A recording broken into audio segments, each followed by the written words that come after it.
Lektion 1. Brevpappersentusiaster. Hej Anna, kan jag fråga dig något? Jag har verkligen börjat med brevpapper på sistone. Det är så intressant. Jag är själv en stor beundrare av brevpapper. Vad är det med det som du tycker är fascinerande? Tja, jag älskar bara olika pennor, anteckningsböcker och andra kontorsmaterial. Det är något så tillfredsställande med att hitta den perfekta pennan eller skriva ner saker i en trevlig dagbok. Jag förstår helt. Brevpapper kan vara en sådan källa till glädje och kreativitet. Har du några favoritmärken eller föremål du har upptäckt? Definitivt. Jag gillar verkligen det här japanska pennföretaget. Deras bläckflöde är bara otroligt. Och jag hittade just den här fantastiska läderbundna anteckningsboken som har blivit min favorit för alla mina anteckningar. Det låter fantastiskt. Jag skulle gärna vilja se din brevpapperssamling någon gång. Kanske kan vi till och med åka på en liten brevpappersresa tillsammans. Det är en bra idé. Jag skulle mer än gärna visa er min samling. Och en shoppingresa låter underbart. Jag slår vad om att vi kunde hitta några riktiga pärlor. Underbart! Jag känner till den perfekta lilla pappersbutiken i centrum som har de mest unika och högkvalitativa förnödenheterna. Vi måste planera ett besök snart. Fantastiskt! Jag kan inte vänta. Det här kommer att bli så kul. Jag älskar att ha någon att nada om brevpapper med. Jag också. Det är alltid mer spännande att dela en passion som denna med en medentusiast. Detta kommer att bli en fantastisk bindningsupplevelse. Absolut. Okej, jag håller redan mentalt på att göra en lista över alla saker jag vill kolla in i butiken. Det här kommer att bli episkt. Jag kan säga att du är riktigt upphetsad över det. Det här kommer att bli en så bra tid. Jag ser fram emot det, John. Fantastiskt. Jag också. Okej, jag ska börja planera vårt brevpappersäventyr. Vi hörs senare, Anna. Lektion 2. Researrangemang. Hej Anna, jag är exalterad över resan. Jag ska göra mitt bästa för att rymma det extra bagaget du nämnde. Hej John, tack. Jag uppskattar det. Hur länge kommer du att stanna? Jag kommer att vara där i en vecka. Jag vill utforska så mycket som möjligt. Det låter perfekt. Har du en lista över platser du vill besöka? Ja, jag planerar att se de historiska platserna och kanske några lokala marknader. Bra val. Lokala marknader är fantastiska för att uppleva kulturen. Exakt. Jag kan inte vänta med att prova lite street food. Har du några rekommendationer? Prova definitivt de lokala specialiteterna. De smakar ofta bättre från gatuförsäljare. Bra idé. Jag ska hålla utkik efter populära matbås. Kommer du att följa med mig på någon del av resan? Jag önskar att jag kunde. Jag har åtaganden här. Men jag kommer att vara med dig i andan. Jag kommer att dela massor av bilder så att du kan känna att du är där. Jag skulle älska det. Det ska bli kul att se allt genom dina ögon. Visst. Jag kommer också att hålla en resedagbok så att jag kan komma ihåg alla detaljer. Det är en bra idé. Ska bli skönt att se tillbaka på dessa minnen senare. Exakt. Jag ska göra det mesta av det och dela varje äventyr med dig. Lektion 3. Visioner om styrning. Hej Anna, jag har funderat mycket på regeringens roll nyligen. Hur tycker du att en ideal regering ska se ut? Det är en fascinerande och komplex fråga, John. Jag skulle säga att en idealisk regering borde vara en som tjänar folket och främjar det gemensamma bästa. Kan du utarbeta det lite? Vilka specifika egenskaper eller principer skulle du säga är viktiga? Jag anser att en regering bör vara transparent, ansvarig och fokuserad på medborgarnas behov och välbefinnande. Det bör skydda individuella rättigheter och friheter. Okej, det är vettigt. Så skulle du säga att saker som demokrati, rättsstatsprincipen och skydd av mänskliga rättigheter är nyckelelement? Absolut. Allt detta är enligt min mening viktiga beståndsdelar för ett gott styre. Regeringen bör också vara lyhörd för folkets vilja. Jag förstår. Och hur är det med saker som effektivitet och pragmatism? Hur viktiga är dessa faktorer? Också mycket viktigt. En effektiv regering bör kunna fatta beslut och genomföra politik på ett praktiskt sätt i tid.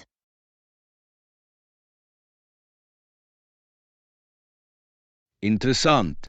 Så det handlar inte bara om de höga idealen, utan också muttrarna och bultarna för att styra kompetent. Exakt.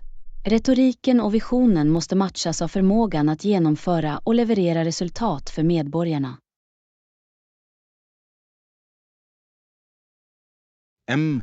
Det är en bra poäng.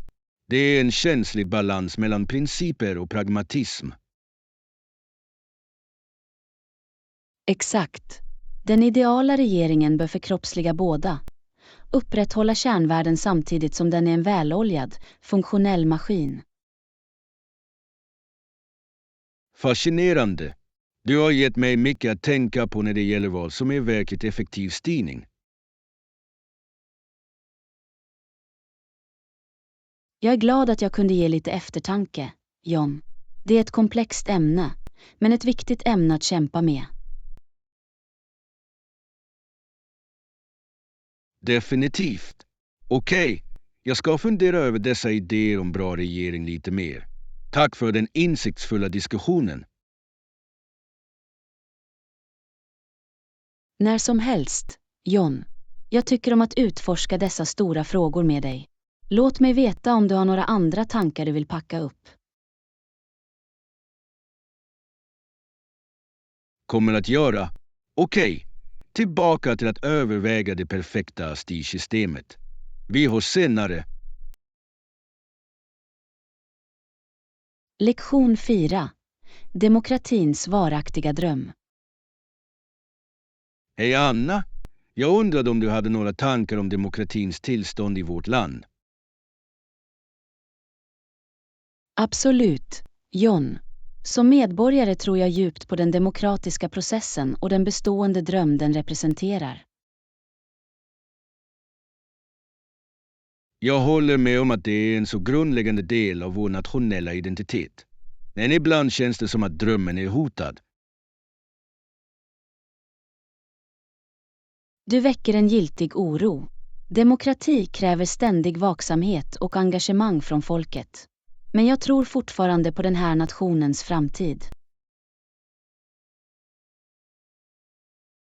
Det är Definitivt. lugnande att höra. Tror du att det Medborgarengagemang, finns specifika sätt vi kan röstning och att hålla arbeta för våra att ledare stärka och ansvariga skydda våra är alla demokratiska avgörande. institutioner? Vi får inte bli självbelåten. Vi har alla ett ansvar att vara aktiva deltagare i den demokratiska processen. Vad är dina tankar om det aktuella läget i den politiska diskursen? Det har verkligen blivit mer polarningerat och splittrat de senaste åren. Men jag tror fortfarande att vi genom en öppen och respektfull dialog kan hitta en gemensam grund. Det är en bra poäng. Att hitta sätt att överbrygga klyftor och fokusera på våra gemensamma förhoppningar för landet är så viktigt. Absolut. Även när vi inte håller med. Vi är alla i detta tillsammans som amerikaner. Att kompromissa och arbeta tillsammans är nyckeln. Jag håller med.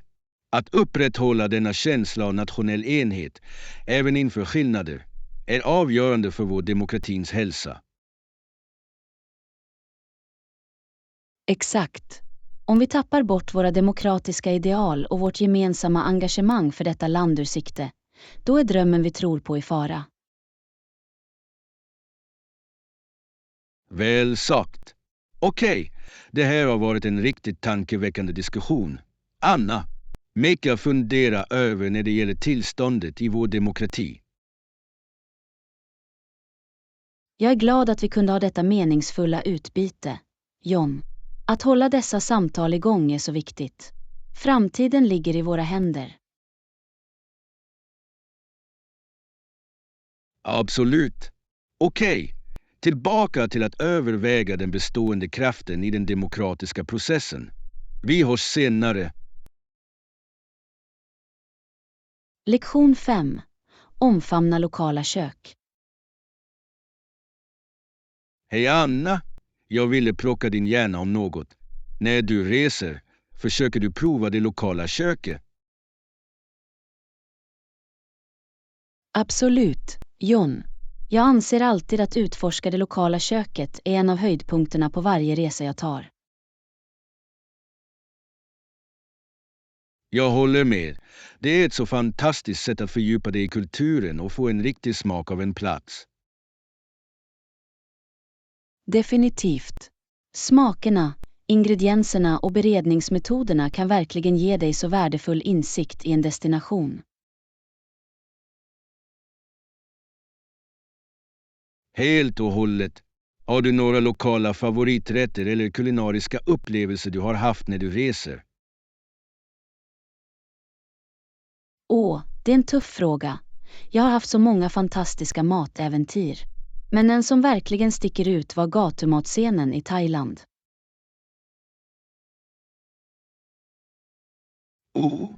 Det låter otroligt.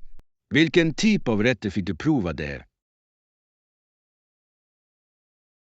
Alla sorters läckra curryrätter, nudelrätter och grillat kött och skaldjur. Smakerna var bara så levande och unika.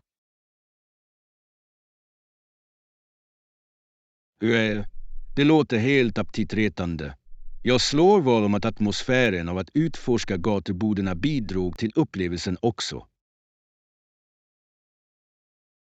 Absolut.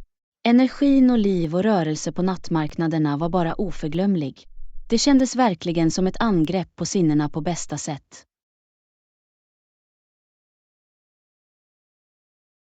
Jag kan föreställa mig. Det är den typen av kulturell fördjupning som du bara inte kan replikera någon annanstans.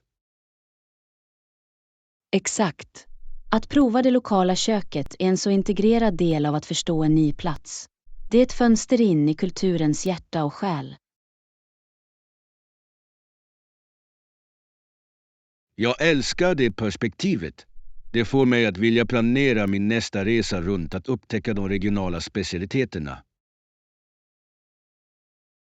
Du borde definitivt göra det, John.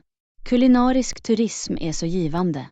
Du kommer därifrån med en så djupare uppskattning. Fantastiskt. Jag är övertygad.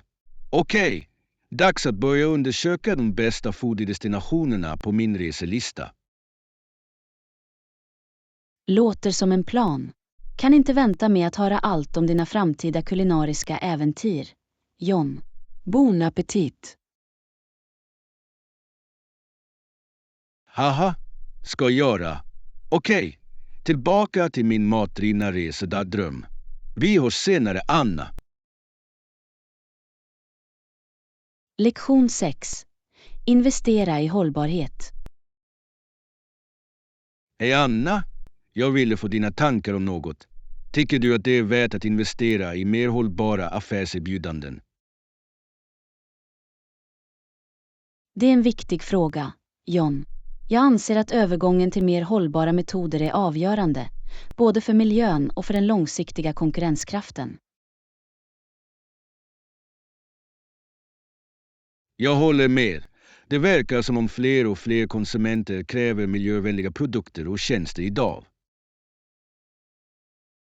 Definitivt. Hållbarhet håller på att bli en nyckelfaktor som företag måste tänka på för att förbli relevanta och attraktiva för sina målmarknader. Det är vettigt. Så enligt din åsikt, vilka är några av de viktigaste fördelarna med att investera i hållbara erbjudanden? Ja, det finns naturligtvis miljöfördelar, som att minska koldioxidavtryck och resursanvändning. Men det finns också kommersiella fördelar. Så som, jag är nyfiken på att höra mer om affärsfallet för hållbarhet. Saker som förbättrat varumärkesrykte, kostnadsbesparingar från effektivitetsvinster och förmågan att utnyttja växande gröna konsumentsegment. Ja, jag förstår. Det är verkligen insiktsfullt. Det handlar inte bara om att göra rätt sak, utan också positionera verksamheten för långsiktig framgång. Exakt. Hållbarhet är inte bara något som är trevligt att ha. Det blir ett strategiskt imperativ för företag som vill förbli konkurrenskraftiga. Det är en bra poäng. Så tror du att de flesta företag håller jämna steg med det här skiftet eller finns det fortfarande många eftersläpande? Jag skulle säga att det finns en mix. Vissa branschledare omfamnar verkligen hållbarhet, medan andra fortfarande spelar i kapp. Men trycket att bli grönt kommer bara att öka.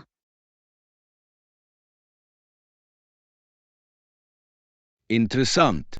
Väl, detta har gett mig mycket att tänka på när det gäller att ta hänsyn till hållbarhet i affärsplanering och investeringsbeslut. Jag är glad att jag kunde ge lite användbart perspektiv, John.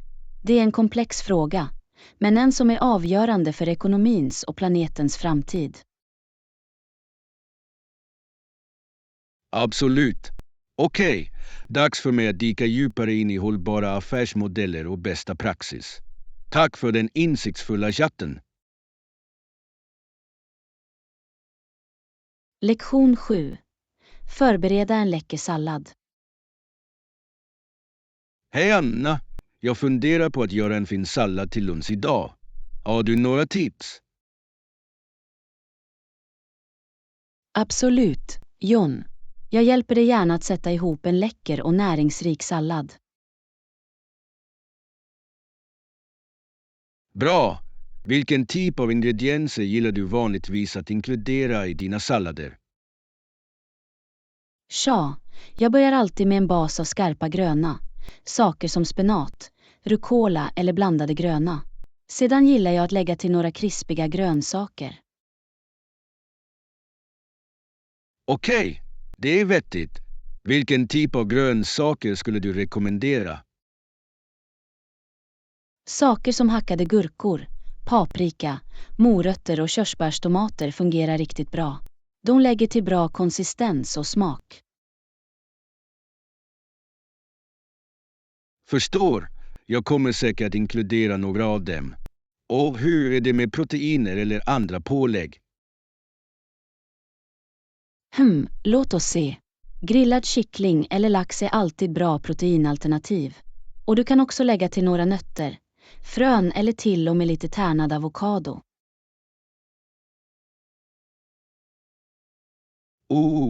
Avokado låter utsökt. Och hur är det med ost? Har du en favoritost att använda i sallader? Jag älskar ett gott strö smulad feta eller strimlad cheddar. Krämigheten och saltheten kompletterar verkligen de andra smakerna. Fantastiskt! Allt låter otroligt. Okej, jag blir hungrig bara jag tänker på det. Haha, jag är säker på att vilken sallad du än sätter ihop kommer att bli helt utsökt, John. Glöm bara inte att hugga upp allt fint. Bra samtal. Måste se till att allt är bitstort och lätt att njuta av. Okej, dags att hugga. Låter som en plan. Jag kan inte vänta med att höra hur din sallad blir. Låt mig veta om du behöver några andra tips på vägen. Kommer att göra det. Tack Anna. Okej, tillbaka till mitt grönsakshuggningsuppdrag. Vi hörs senare. Lektion 8. Den mystiska garderoben. Hej Anna, kan jag fråga dig något konstigt? Jag tror att det kan finnas något i min garderob. Åh herregud, verkligen. Vad menar du, John? Såg eller hörde du något misstänkt där inne? Tja, igår kväll trodde jag att jag hörde ett ljud från garderoben, så jag gick för att undersöka. Men när jag öppnade den fanns det ingenting där. Så nyfiken. Har du råkat se eller känna något annat ovanligt med garderoben? Inte riktigt. Jag stod bara där och stirrade på det ett tag, i hopp om att få en glimt av vad som kan finnas där inne. Det är lite nervöst. Har du haft några andra konstiga upplevelser med den garderoben tidigare? Inte vad jag kan minnas. Det har bara varit en vanlig garderob fram till igår kväll. Jag börjar undra om jag bara föreställde mig saker. Jag skulle inte avfärda det så snabbt, John. Våra sinnen kan ibland ta upp saker som vi kanske inte helt förstår.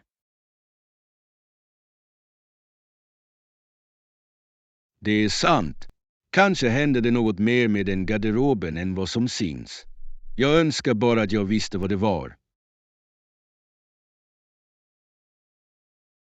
Jag förstår din nyfikenhet och oro. Har du funderat på att hålla ett öga på det närmare? Kanske till och med ställa in en kamera?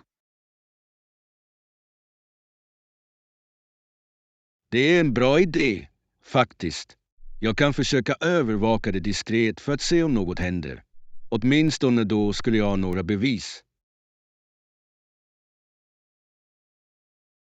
Exakt. Det är alltid bättre att närma sig dessa typer av mysterier metodiskt, snarare än att låta fantasin springa vild. Du har rätt. Okej, jag ska sätta upp en liten övervakningsoperation för den garderoben. Förhoppningsvis kommer jag till botten med detta. Jag är säker på att du kommer att göra det, John. Var bara försiktig och håll mig uppdaterad om vad du upptäcker. Detta låter som ett ganska spännande mysterium. Kommer att göra. Anna. Okej, tillbaka till mina garderobsbevakningsuppgifter. Vi hörs senare. Lektion 9. Bekämpa moraliskt förfall. Hej Anna, jag ville få dina tankar om något som har tänkt mig på sistone. Självklart. John, vad har stört dig? Jag är här för att lyssna. Tja, jag har varit orolig för tillståndet i vårt moraliska klimat. Du vet, det känns bara som att det finns så mycket förfall och korruption. Jag förstår vad du menar. Det kan vara nedslående att bevittna erosionen av etiska normer i samhället. Exakt. Och det handlar inte bara om högprofilerade skandaler. Det är också de små sakerna, den avslappnade ignoreringen av rätt och fel. Det är en djup iakttagelse, John. Rötningen börjar ofta med de små kompromisserna, normaliseringen av oetiskt beteende. Exakt. Det är som att hela den moraliska grunden håller på att falla sönder, och det oroar mig djupt för framtiden. Jag delar din oro, John. Det är en komplex fråga utan enkla lösningar, men vi får inte tappa hoppet. Så vad tror du kan göras? Hur gör vi för att återställa en starkare moralisk fiber i våra samhällen? Jag tror att det börjar med att var och en av oss tar personligt ansvar. Att leva med integritet och vara ett positivt exempel.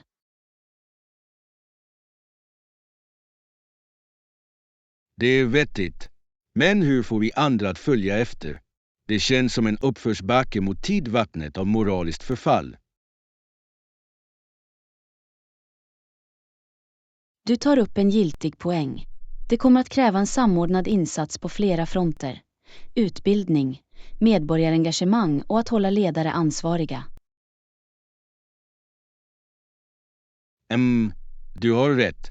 Det kommer att kräva ett mångsidigt tillvägagångssätt. Men jag är övertygad om att det är en kamp värd att ha. Absolut, John. Hälsan i vårt samhälle beror på det. Vi måste vara villiga att stå upp för det som är rätt, även när det är svårt.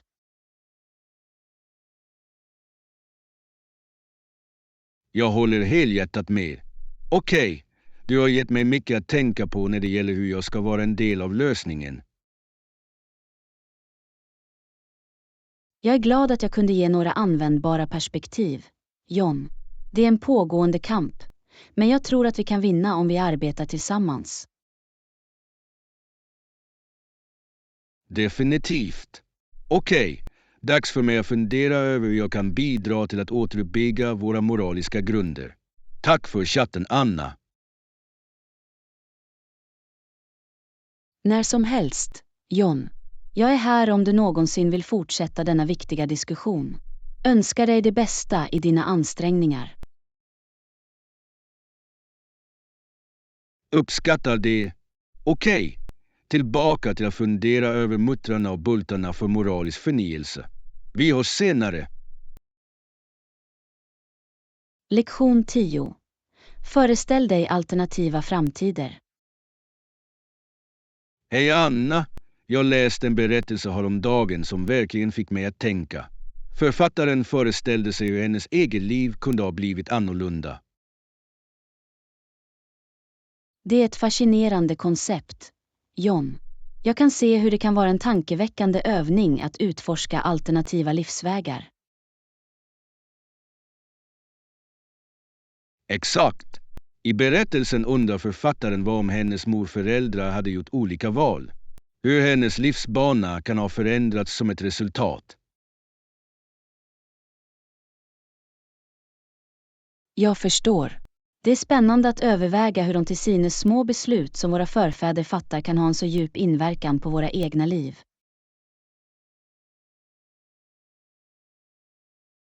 Absolut. Författaren fördjupar sig verkligen i Tänk om hennes morföräldrar hade stannat kvar i sitt hemland istället för att immigrera. Tänk om de hade valt olika karriärer. Det måste ge en övertygande läsning. Det är fantastiskt hur våra liv kan formas av faktorer helt utanför vår kontroll. Definitivt. Författaren målar verkligen en levande bild av hur hennes liv kunde ha utvecklats på radikalt olika sätt. Jag kan föreställa mig att det skulle vara både fascinerande och lite oroande. Att fundera över hur hela din existens kan ha förändrats. Exakt. Det får dig nästan att undra. Är vi verkligen författarna till våra egna berättelser? Eller följer vi bara den väg som har lagts ut för oss? Det är en djup filosofisk fråga, John. Jag antar att det beror på hur mycket frihet du tror att vi har som individer.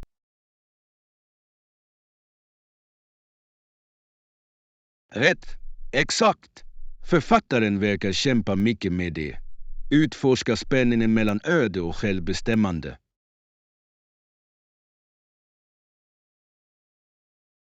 Det låter som en tankeväckande utforskning av den urgamla debatten. Jag kan se varför det verkligen skulle få dig att reflektera över naturen i din egen livsresa. Definitivt. Det har fått mig att fundera mycket över slumpens och omständighetens roll kontra våra egna val och handlingar. Det är sådana stora frågor som verkligen kan fängsla fantasin. Jag skulle vara nyfiken på att höra mer om dina egna reflektioner i frågan. Visst, det har gett mig mycket att fundera över. Okej, dags att dyka tillbaka in i den historien och fortsätta min egen tänk om-resa. Låter som en plan, John. Njut av dina litterära utforskningar och tveka inte att dela mer av dina insikter med mig. Kommer att göra det. Tack Anna. Okej, tillbaka till att föreställa sig alternativa framtider. Vi hörs senare. Lektion 11. Konsten att lyssna. Hej Anna, jag ville få dina tankar om något. Vad tror du är nyckeln till effektiv kommunikation? Det är en insiktsfull fråga, John. Enligt min mening är grunden för effektiv kommunikation aktivt lyssnande. Ja, jag förstår vad du menar. Så det handlar inte bara om talaren, utan verkligen fokusera på att förstå den andra personen. Exakt. Allt för ofta är människor så upptagna med att formulera sitt eget svar att de misslyckas med att verkligen lyssna på vad som sägs.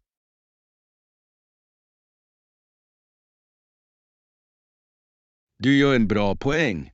Jag antar att det är alltför lätt att fastna i våra egna perspektiv och dagordningar. Definitivt. Men när vi anstränger oss för att lägga våra egna fördomar och förutfattade meningar åt sidan och verkligen fokusera på den andra personen, det är då kommunikationen blir så mycket effektivare. Det är vettigt. Så vad innebär aktivt lyssnande utöver att bara vara tyst medan den andra personen pratar? Väl, det handlar om saker som att upprätthålla ögonkontakt, ställa klargörande frågor och omformulera för att säkerställa att du har förstått rätt. Jag förstår. Det är alla bra tekniker.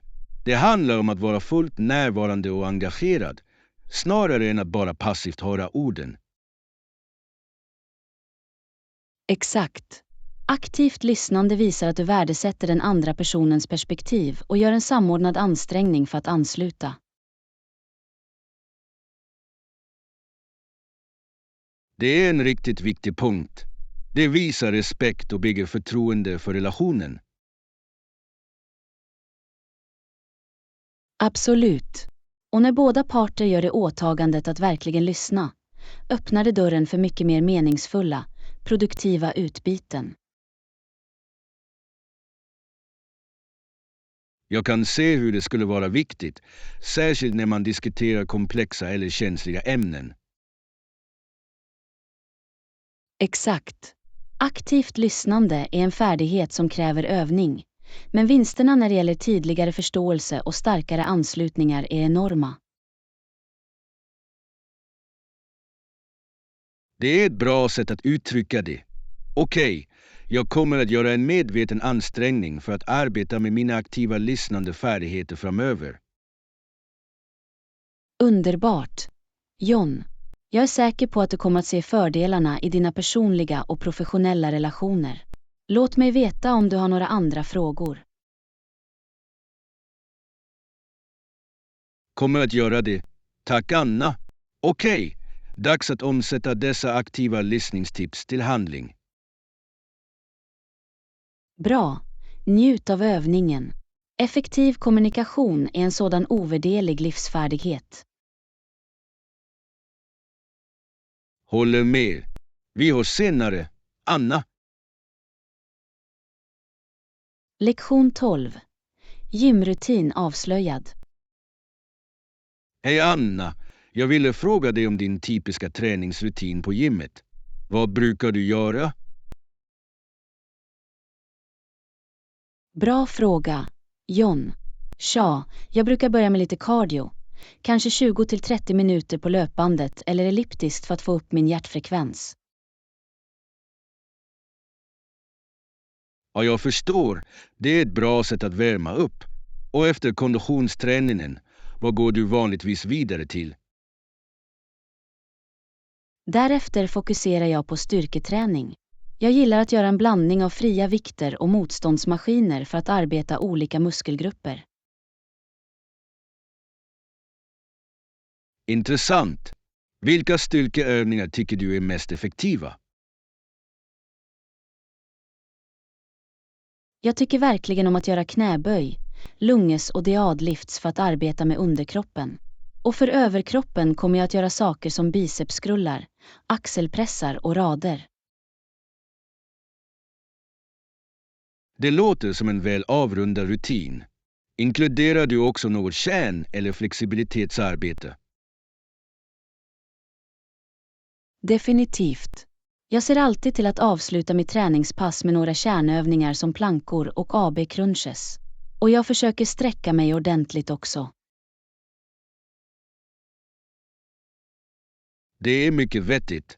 Att upprätthålla flexibilitet och kärnstyrka är så viktigt för den övergripande konditionen. Du har rätt. Det handlar om att skapa ett balanserat program som träffar varje större muskelgrupp och aspekt av fitness.